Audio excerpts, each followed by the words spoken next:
नमस्कार दोस्तों, कैसे हैं आप लोग। उम्मीद करते हैं कि आप लोग स्वस्थ होंगे, मस्त होंगे और ज़बरदस्त होंगे। आप सभी लोगों का हमारे official YouTube channel study with Gopal sir पर स्वागत एवं अभिनंदन है।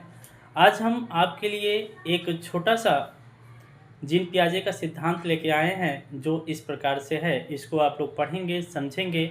10 मिनट का टॉपिक है, एक बार पढ़ लेंगे तो इससे बाहर का क्वेश्चन नहीं बनेगा। धन्यवाद। नमस्कार दोस्तों, कैसे हैं आप लोग। उम्मीद करते हैं कि आप लोग स्वस्थ होंगे, मस्त होंगे और ज़बरदस्त होंगे। आप सभी लोगों का हमारे official YouTube channel study with Gopal sir पर स्वागत एवं अभिनंदन है। आज हम जीन पियाजे का सिद्धांत लेकर आए हैं, जो सीटेट एग्जामिनेशन के लिए पेपर फर्स्ट हो या चाहे पेपर सेकंड हो, दोनों के लिए बहुत ही महत्वपूर्ण होने वाला है। इस टॉपिक से कम 2 नंबर का क्वेश्चन बनना तय है। आइए इसके बारे में हम देखते हैं कि जीन पियाजे का सिद्धांत क्या है और उसमें क्या पड़ता है। सबसे पहली बात हम आपको ये बता दें कि जीन पियाजे कौन थे। तो आप बोलेंगे जीन पियाजे एक मनोवैज्ञानिक थे, जिन्होंने संज्ञानात्मक विकास का सिद्धांत दिया था। ये स्विट्जरलैंड के मनोवैज्ञानिक थे। कहाँ के मनोवैज्ञानिक थे? आप बोलेंगे ये स्विट्जरलैंड के मनोवैज्ञानिक थे। ठीक है। उसके बाद बात करें संज्ञानात्मक विकास का सिद्धांत, इनके सिद्धांत का नाम था। पियाजे को कॉग्निटिव डेवलपमेंट का जनक माना जाता है, यानी कि फादर माना जाता है। अगर क्वालिटी की बात करूं, अगर इनके संज्ञानात्मक विकास की क्वालिटी की बात करूं, तो इन्होंने बोला है कि जो बच्चे का विकास होता है वो क्रमबद्ध होता है। क्या होता है? क्रमबद्ध होता है और अपरिवर्तनीय होता है, मतलब इसको हम बदल नहीं सकते हैं। इतनी बात आप समझ जाएंगे कि संज्ञानात्मक विकास का सिद्धांत किस मनोवैज्ञानिक ने दिया। तो आप बोलेंगे जीन पियाजे ने। इनको कॉग्निटिव डेवलपमेंट यानी कि संज्ञानात्मक विकास के पिताजी कहा जाता है या जनक माना जाता है। इन्होंने जो महत्वपूर्ण चीज़ें बताई हैं, सबसे महत्वपूर्ण चीज़ें कि क्या है वो, तो आप बोलेंगे कि विकास क्रमबद्ध एवं अपरिवर्तनीय होता है। बात करें जीन पियाजे के अवस्था के बारे में, तो जीन पियाजे ने संज्ञानात्मक विकास की कुल 4 अवस्थाएं दिए हैं। जीन पियाजे ने संज्ञानात्मक विकास की कुल 4 अवस्थाएं दी हैं, जिसमें पहली अवस्था है संवेदीकामक अवस्था। क्या है साहब? संवेदीकामक अवस्था बहुत ही इम्पोर्टेंट है। इसकी उम्र कितनी होती है? जन्म से लेकर 2 वर्ष तक। जो इसमें मुख्य रूप से एग्जामिनेशन में पूछा जाता है, केवल मैं वही आपको बताने वाला हूँ। पहली बात, इसमें बच्चा अपनी किस चीज़ से सीखता है? अपने ज्ञानेंद्रियों के द्वारा सीखता है और प्रत्यक्ष अनुभूति करके मोटर गतिविधियाँ यानी कि बड़ी बड़ी मांसपेशियों का प्रयोग करके चीज़ों को सीखता है। दूसरी क्वालिटी मोस्ट इम्पॉर्टेंट होने वाला है, कई बार एग्जामिनेशन में पूछा गया है, वस्तु अस्थायित्व का विकास किस अवस्था में होता है? तो आप कहेंगे संवेदीकामक अवस्था में होता है। लगभग 18 माह की अवस्था में ये क्वालिटी पाई जाती है। अगली बात करें तो ये के अंदर अनुकरण की क्वालिटी होती है। इसमें क्या होता है? बच्चा अपने से बड़ों को देख करके उनका नकल करके चीज़ों को सीखने की कोशिश करता है। तो ये जीन पियाजे की पहली अवस्था थी, जो संवेदीकामक अवस्था के रूप में जानी जाती है। अगली अवस्था है पूर्व संक्रियात्मक अवस्था, जिसकी उम्र होती है जन्म 2 से 7 वर्ष। जन्म से लेकर 2 वर्ष तक संवेदीकामक, 2 से लेकर 7 वर्ष तक पूर्व संक्रियात्मक अवस्था। सबसे बड़ी विशेषता होती है आत्म केंद्रिता, यानी कि बच्चा इसमें किसी भी चीज़ को अपने नज़रिए से देखता है, किसी और के नज़रिए से नहीं देखता है। आगे बात करूं तो इनके अंदर सजीववाद आ जाता है। सजीववाद का मतलब क्या होता है? बच्चा निर्जीव वस्तुओं को सजीव समझने लगता है। निर्जीव वस्तुओं को क्या समझना? सजीव समझना। ठीक है। अब बोलेंगे बच्चा क्या करता है? निर्जीव जो वस्तु होती है उसको क्या समझ लेता है? सजीव समझ लेता है। किसमें? सजीववाद में। इसको हम एनिमिज्म कहते हैं। सिंबॉलिक थिंकिंग आ जाती है, केंद्रीकरण आता है और एक आयामी सोच होता है। इस अवस्था में संरक्षण की क्वालिटी नहीं पाई जाती है।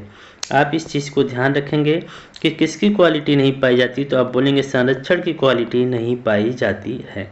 इतनी बात याद रखिएगा। आपने संवेदीकामक अवस्था पढ़ लिया, आपने पूर्व संक्रियात्मक अवस्था पढ़ लिया। अब हम पढ़ेंगे ठोस संक्रियात्मक अवस्था। इसी को हम मूर्त संक्रियात्मक अवस्था भी कहते हैं। इसी अवस्था को हम मूर्त संक्रियात्मक अवस्था भी कहते हैं, जिसकी उम्र होती है 7 से 11 वर्ष। जिसकी उम्र क्या होती है 7 से 11 वर्ष। क्या क्वालिटी होती है मोस्ट इम्पॉर्टेंट, कम से कम कई बार एग्जामिनेशन में पूछा गया, संरक्षण की क्वालिटी आ जाती है, क्लासिफिकेशन करने लगता है, सीरिएशन की क्वालिटी आ जाती है, प्रतिवर्तनीयता आ जाती है, डिसेंट्रीकरण हो जाता है, यानी कि वो अपनी नज़रियों से तो देखता ही है और भी अलग अलग नज़रियों से उसको देखने लगता है। क्रम विन्यास का मतलब होता है वो चीज़ों को क्रम में लगाने लगता है, बढ़ते हुए क्रम में या घटते हुए क्रम में। क्लासिफिकेशन का मतलब कई वस्तुओं को एक साथ रखा गया है, उनमें से वो अलग अलग वस्तुओं को अलग अलग तरीके से अलग कर सकता है। ठीक है। प्रतिवर्तनीयता का मतलब क्या होता है कि एक वस्तु से दूसरी बनती है तो दूसरी से पहली बन सकती है, इसके अंदर भी एक क्वालिटी आ जाती है। जैसे कि 5+3 = 8 होता है, तो बच्चा आप समझ जाएगा, क्या समझ जाएगा कि 8 - 3 = 5 भी होगा। इसी को हम क्या बोल देंगे, परिवर्तनीयता। ठीक है। तो आपने 3 अवस्थाएं देखी, कौन कौन सी अवस्था देखी, संवेदीकामक अवस्था जन्म से 2 वर्ष, पूर्व संक्रियात्मक अवस्था 7 से पूर्व संक्रियात्मक अवस्था 2 से 7 वर्ष और ठोस संक्रियात्मक अवस्था 7 से 11 वर्ष। आगे हम देखते हैं, उसके बारे में बात करते हैं। चौथी अवस्था होती है औपचारिक संक्रियात्मक अवस्था। क्या होती है औपचारिक संक्रियात्मक अवस्था, जिसकी उम्र होती है 11 से अधिक। इसमें बच्चा अमूर्त चिंतन करने लगता है, यानी कि परिकल्पना करता है, यानी कि जिन चीज़ों को वो देखता नहीं है उसके बारे में भी चिंतन करता है। परिकल्पित न्यायात्मक विचार, इसमें हाइपोथेटिकल डिडक्टिव रीजनिंग करता है। समस्या समाधान की उन्नत क्षमताएं आ जाती हैं। इस चीज़ को आप समझे चाहिएगा। ये 4 अवस्थाएं हमने बताई आपको। कौन कौन सी अवस्था बताई, तो आप बोलेंगे संवेदीकामक अवस्था हमने बताया। कौन कौन सी अवस्था बताया, संवेदीकामक अवस्था बताया, जिसकी उम्र होती है जन्म से लेके 2 वर्ष। ठीक है। उसके बाद मैंने आपको बताया पूर्व संक्रियात्मक अवस्था 2 से लेकर 7 वर्ष। उसके बाद बताया ठोस संक्रियात्मक अवस्था 7 से 11 वर्ष। उसके बाद बताया औपचारिक संक्रियात्मक अवस्था 11 से अधिक। यानी कि इतनी अवस्था पढ़ लेंगे, उसकी क्वालिटी पढ़ लेंगे, तो यहाँ से बनने वाले क्वेश्चन आपसे हो जाएंगे। ठीक है। अब हम आगे पढ़ते हैं कि इनकी कुछ संकल्पनाएं थी। क्या क्या संकल्पना थी, स्कीमा की संकल्पना थी। सबसे पहली बात तो आपको ये पता होना चाहिए कि स्कीमा क्या होता है। सबसे पहली बात आपको ये पता होना चाहिए कि स्कीमा क्या होता है। स्कीमा ज्ञान की मानसिक संरचना होती है, या पैकेट ऑफ नॉलेज इसे कह सकते हैं। क्या कह सकते हैं साहब, आप बोलेंगे साहब पैकेट ऑफ नॉलेज कह सकते हैं।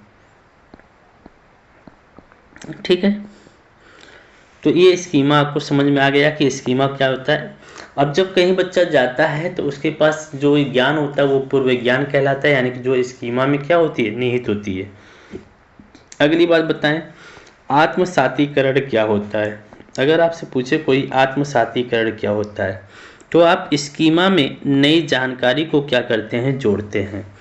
स्कीमा में क्या करिए, नई जानकारी को जोड़ दीजिए, नई जानकारी को जोड़ दीजिए, उसको हम आत्मसातीकरण कह देंगे।